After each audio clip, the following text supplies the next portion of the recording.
নমস্কার বন্ধুরা, তোমাদের সবাইকে স্বাগত জানিয়ে আজকে রেসিপিটা শুরু করছি। তো আশা করি তোমরা সবাই ভালো আছো। তো আজকে একটা দারুণ স্বাদের রেসিপি নিয়ে চলে এসেছি।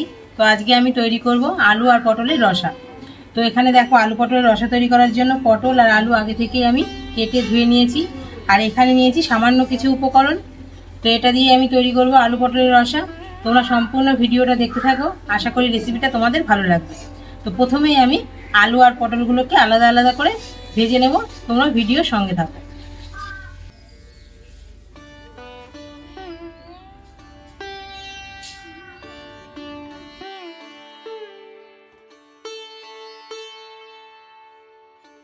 তো দেখো, কড়াই গরম হয়ে গেছে।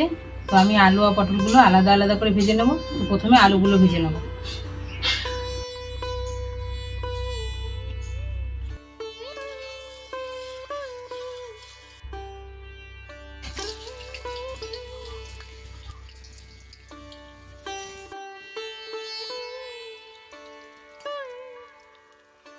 তো আলু ভাজার সময় একটু লবণ আর হলুদ দিয়ে দেবো।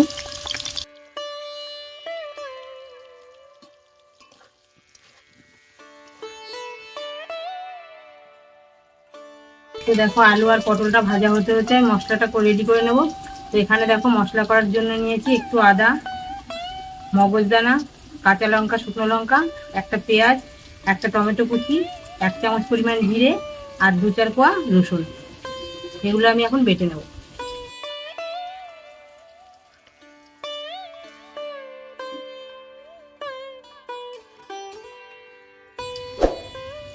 তো দেখো, আলুগুলো ভাজা হয়ে গেছে। এবার আলুগুলো তুলে নিয়ে আমি পটলগুলো দিয়ে দেবো।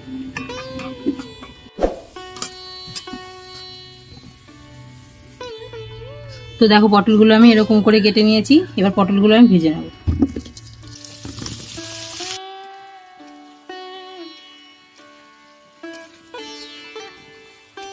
তো দেখো, এবার পটলগুলো দিয়ে দিয়েছি। পটলগুলো ভাজার সময় সামান্য একটু লবণ আর হলুদ দিয়ে দেবো।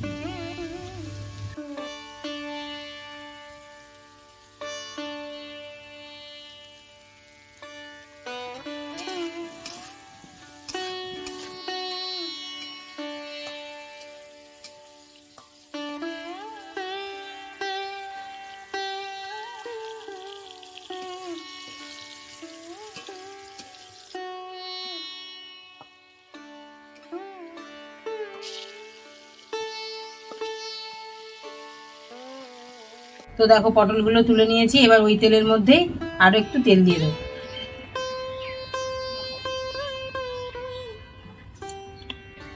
এবার দিয়ে দেবো একটা শুকনো লঙ্কা আর জিরে ফোড়নের জন্য।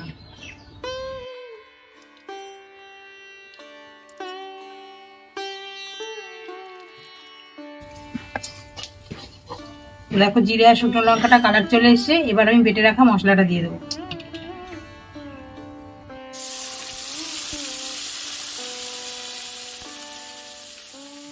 একটু সামান্য জল দিয়ে দেবো যাতে মশলাটা পুড়ে যাবে। এবার দিয়ে দেবো একটু লবণ। যেহেতু ভাজার সময় আমি লবণ দিয়ে দিয়েছিলাম, ওর জন্য অল্প লবণ দিলেই হয়ে যাবে। এবার দেবো পরিমাণ মতো হলুদ, একটু ধনের গুঁড়ো আর কালারের জন্য একটু লঙ্কার গুঁড়ো।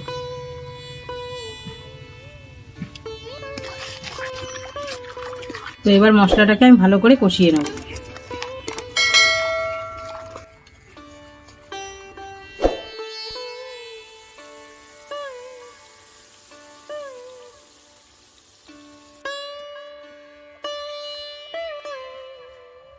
তো দেখো, মশলা আমার কষানো হয়ে গেছে। মশলা দিয়ে দেখো তেল ছাড়তে শুরু করেছে। এবার আমি ভেজে রাখা আলু আর পটলটা দিয়ে দেবো।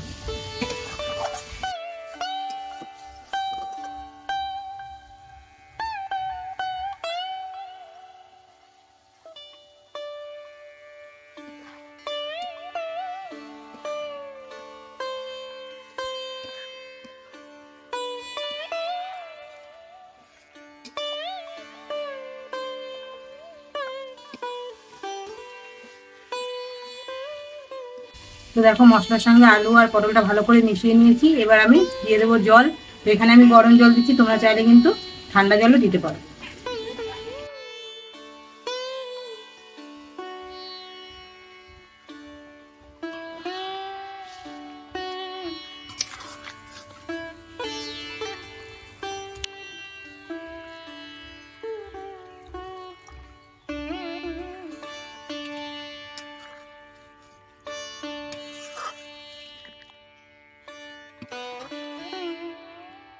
তো বন্ধুরা দেখো আলু পটলের রসার কালারটা কত সুন্দর লাগছে। তো এবার আমি আরেক কিছুক্ষণ ফুটিয়ে নেব, তাহলে আমার রেসিপিটা কমপ্লিট হয়ে যাবে।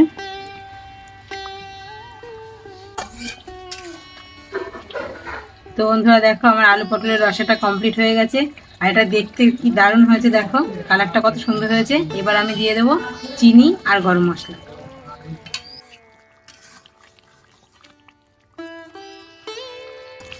এখানে দেখো চিনি আর গরম মশলা নিয়ে নিয়েছি, এটা এখন দিয়ে দেবো।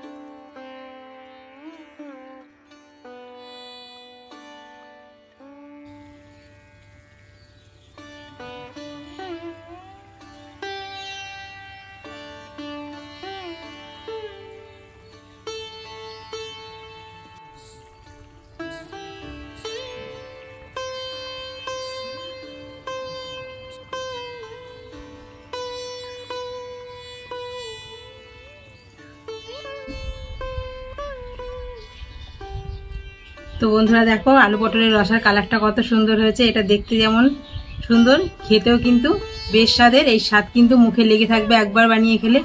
তো আমি যেরকমভাবে তৈরি করলাম আলু পটলের রসাটা, তোমরাও এইরকম সামান্য মশলা দিয়ে একই পদ্ধতিতে এই রেসিপিটা তৈরি করে ফেলো। আশা করি রেসিপিটা তোমাদেরও ভালো লাগবে, আর স্পেশাল দিনেও তোমরা এই রেসিপিটা তৈরি করে ফেলতে পারো। তো আমার ভিডিওটা ভালো লাগলে অবশ্যই তোমরা চ্যানেলটিকে সাবস্ক্রাইব করে রেখো। তো আবার নতুন ভিডিওতে তোমাদের সঙ্গে দেখা হচ্ছে বন্ধুরা। তোমরা সবাই ভালো থেকো, সুস্থ থেকো।